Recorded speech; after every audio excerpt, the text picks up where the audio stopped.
The best thing now is for Nigeria to warn the president of America and tell him to retract his threat, because it's a direct threat, even ordering the Pentagon to be ready to attack Nigeria for what? The president should retract such threat, or else we sever our relationship with America. There are a lot of Christians who have known that the narrative is wrong. It's a representation of reality on ground. Many Christians know that.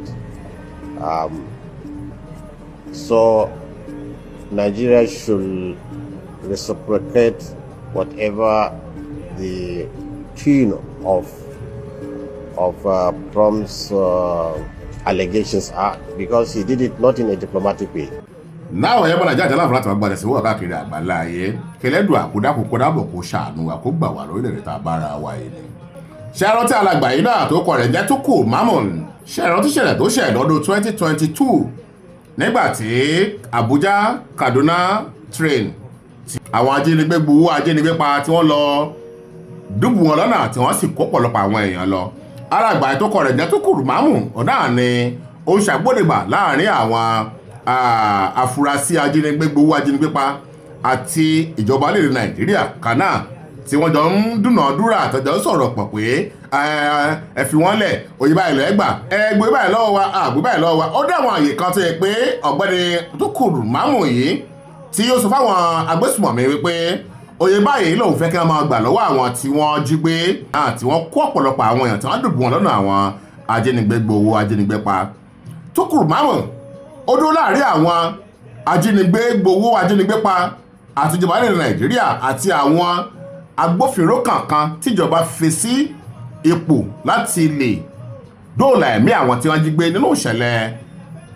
train attack tó ṣẹ̀ ń gbà náà. Alàgbà yìí ó ń bẹ látìmọ́lé láti ìgbà náà. Oṣù kẹta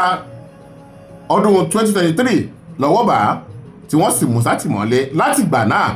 Ìṣẹ̀lẹ̀ ọdún 2022 Tukur Mamun ó sì bẹ́ẹ̀ gbogbo ìgbà làwọn agbẹjọ́rò rẹ̀ fi ń kọ̀wé sílé ẹjọ́ wípé kí wọ́n dá àálẹ̀ kó mọ́ ọ lọ. Wọ́n kọ̀wé wípé kán gbórídúró rẹ̀,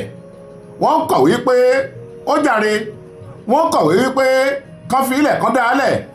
Ṣùgbọ́n ilé ẹjọ́ jẹ́ yọ wípé ẹ̀sùn tán fi kan Tukur Mamun yìí wípé ẹ̀sùn ó lẹ́sẹ̀ ńlẹ̀. Àwọn tí wọ́n sì fẹ̀sùn kàn àwọn tó ń gbé wá sílé ẹjọ́ àwọn DSS àtàwọn tí wọ́n wà nídìí ọ̀rọ̀ yìí wọ́n wà consistent enough láti pé kí wọ́n dàálẹ̀ àbí kí wọ́n dàálẹ̀ pé báwọn bàtẹ̀ dá orú ẹni báyìí lẹ̀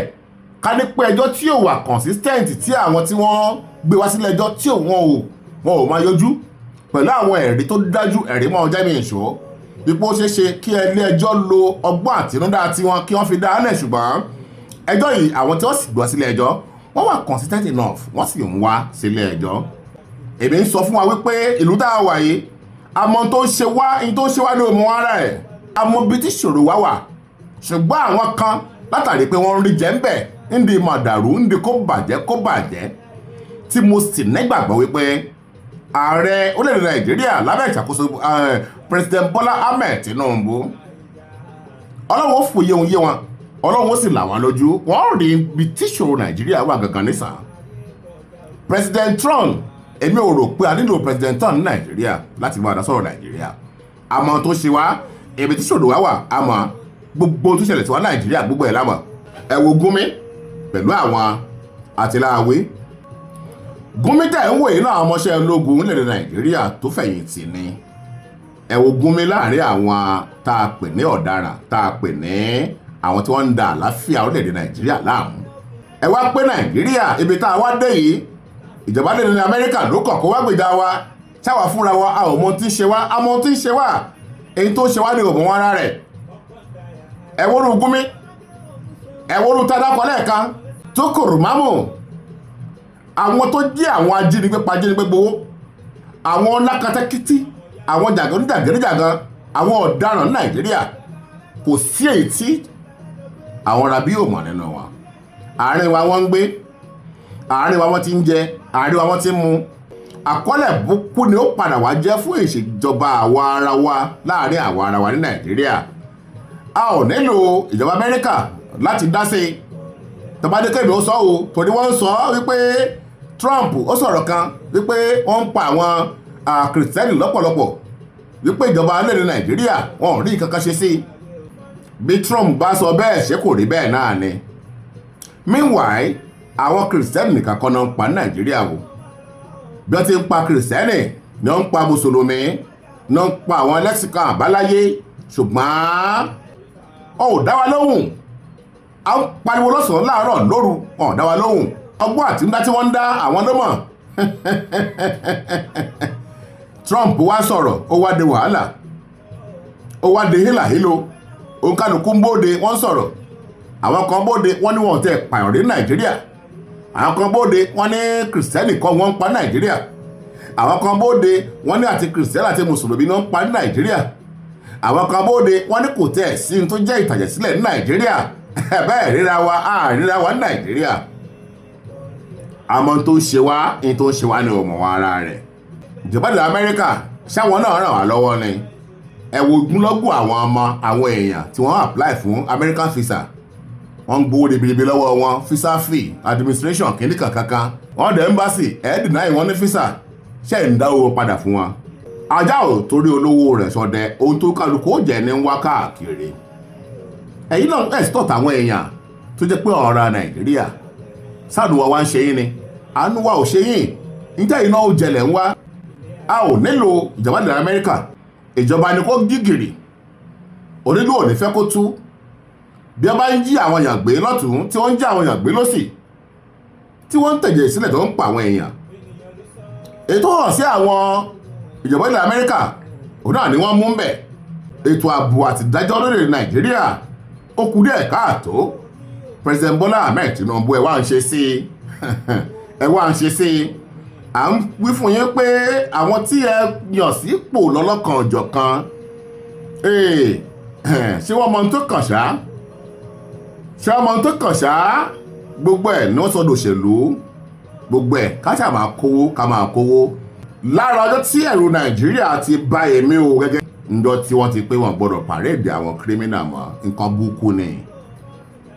ẹ lọ wo gbogbo àwọn security agencies ìdájọ́ òdodo ó ti mẹ́hẹ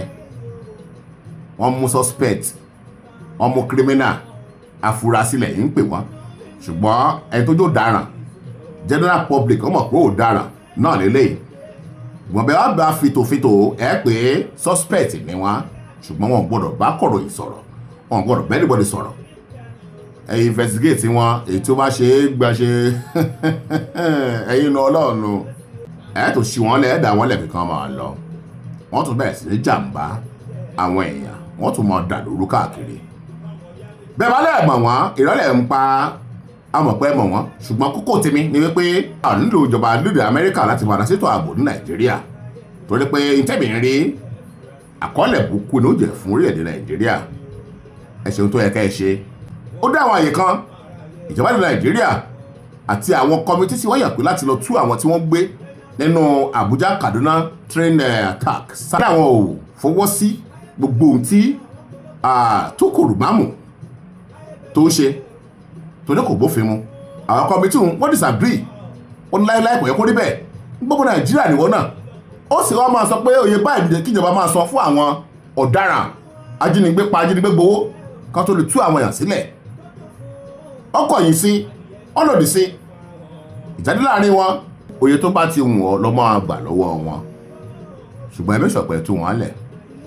wọ́n sì gbogbo ẹ̀ báṣu owó ribiribi ọdún 100 million ló ní kíní kan million náà gbà lọ́wọ́ àwọn èèyàn kó tó di pé wọ́n tú wọn lẹ̀ ẹ sì pẹ́ ẹ̀ mọ̀ wọ́n kò sí ẹlẹ́sìn tí wọn kì í pa ní Nàìjíríà èmi ò support kí wọ́n sọ pé wọ́n ṣe kíní kan àwa ará Nàìjíríà àwa ọmọ Nàìjíríà ìjọba Nàìjíríà agbófinró Nàìjíríà àwa ni ká ṣe ohun tó kàn ohun tó tọ́ àti ohun tó yẹ lọ́jọ́ òní lọ́dún 2022 wọ́n mú Deborah Yakubu wọ́n pa nífọ̀nà àfọ̀ṣù àwọn cosmate ẹ̀ tí wọ́n jẹ́ ọmọ iléèwé kan náà tí wọ́n jẹ́ ọmọ department kan náà over 50 of them wọ́n pẹ̀lú ẹni tó mú ọmọ yìí tí wọ́n lù ú títí tẹ̀m̀bọ́lá rẹ̀ tí wọ́n sì dáná sun kí la gbọ́ ń pa rẹ̀ kí la rí ṣe sí ṣé Deborah Yakubu ṣé kìí ṣe kìrìsìtẹ́nì ni tá à ń ṣe láàrin àwa ara wa láàrin àwa ara wa èyí tá à ń ṣe ló pọ̀ jù. Ta ló rán yín iṣẹ́? Ìbò ló wà nínú àkọọ́lẹ̀ nínú Quran àbí nínú Bíbélì pé ẹni bá ti bú Ànábì Muhammad àbí ẹni bá ti bú Jésù kí ó sọ̀kò pa kí wọ́n pa. Ta ló rán yín iṣẹ́? Gbogbo ẹ̀ náà níjọba ń rí ẹ̀rí kankan ṣe sí ẹ̀rí kankan sọ sí. Àwọn tó pa Deborah Yakubu ní Sokoto lọ́dún 2022 èmi ò rí pé ìdájọ́ kankan wá sáyé lórí wọn. Bó o lẹ́nìkan ò sì wá bóde kó mọ̀ pé àwọn kìrìsìtẹ́nì ni wọ́n ń pa. Arábìnrin kan náà ń bẹ Àmáyè lọ́dún 2025 tá a wà yìí, ọmọ òun náà wọ́n sọ̀kúta pa wọ́n sì dáná sun ní Niger State ní àdúgbò kan tí wọ́n ń pè ní Kasuwan Garba ní Niger. Arábìnrin òun sùn torí kíni kí là ń bá káàkiri. Ẹ̀sìn pẹ́ nìkan wá ó ń pé àwọn kìrìsìtẹ́nì wọ́n ń pa wọn ṣùgbọ́n àpé kò rí bẹ́ẹ̀. Lóòótọ́ kò rí bẹ́ẹ̀ wípé kìrìsìtẹ́nì nìkan kọ́ ni wọ́n ń pa. Kìrìsìtẹ́nì nìkan kọ́ o, wọ́n ń pa kìrìsìtẹ́nì, wọ́n ń pa mùsùlùmí. Ṣùgbọ́n ìpakúpa ìṣekúpani lọ́nà tí ò tọ́ ó pọ̀ ní Nàìjíríà. Ó pọ̀ ní Nàìjíríà. Ìjọba fọwọ́ lérọ́ ẹ̀ ń wòran. Àwọn kan wà tí wọ́n ń rí jẹ nínú ìbàjẹ́ tí ò dáa tí ò tọ́. Ẹ̀ ń wò wọ́n, ẹ̀ ń wòran, ẹ jí gìrì ṣiṣẹ́ tẹ́ ẹ gbà. Ẹ jí gìrì ṣiṣẹ́ tẹ́ ẹ gbà gẹ́gẹ́ bí ìjọba. Ẹ fi gbogbo ẹ̀ ṣe owó atán Elédùà ló bá kù. Gbowó òsè tán ẹ lọ bẹ́lẹ́dùà níjọ́ kan, ẹ lọ jí iṣẹ́ gbọ́wọ́ yín níjọ́ kan. Gbogbo owó tẹ̀ ń kójọ òwúlò. Gbogbo owó tẹ̀ ń kójọ, gbogbo ọ̀rọ̀, gbogbo àsìkí, gbogbo dúkìá tẹ̀ ń kójọ kò ní ìtumọ̀ kankan wájú Ọlọ́run ọba. Wàhálà lẹ kóra yín sí, ìdààmú lẹ kóra yín sí. Bẹ́ẹ̀ bá pẹ́ kò sí tẹlifíṣàn ọ̀rọ̀ mọ́, kò sí tẹlifíṣàn lámọ́, kò sí ọ̀nà tẹ́lẹ̀ gbà láti fi máa rí owó tó jẹ́ haram gbà lọ́wọ́ àwọn ọmọ Nàìjíríà ju pé kẹ́ ẹ mọ́ ṣàtìlẹ́yìn fáwọn agbésùmọ̀mí, kẹ́ ẹ mọ́ ṣàtìlẹ́yìn fáwọn kírímínà tí wọ́n sì ń da ilẹ̀ yín láàmú. Ẹ̀yin nu Ọlọ́run ẹ̀ pàdé lédùn àjọ kan. Kálukú tọ́jú ẹ̀mí rẹ̀, òkú èlò kóòtù má jẹ́ kí wọ́n pa ó, ire o.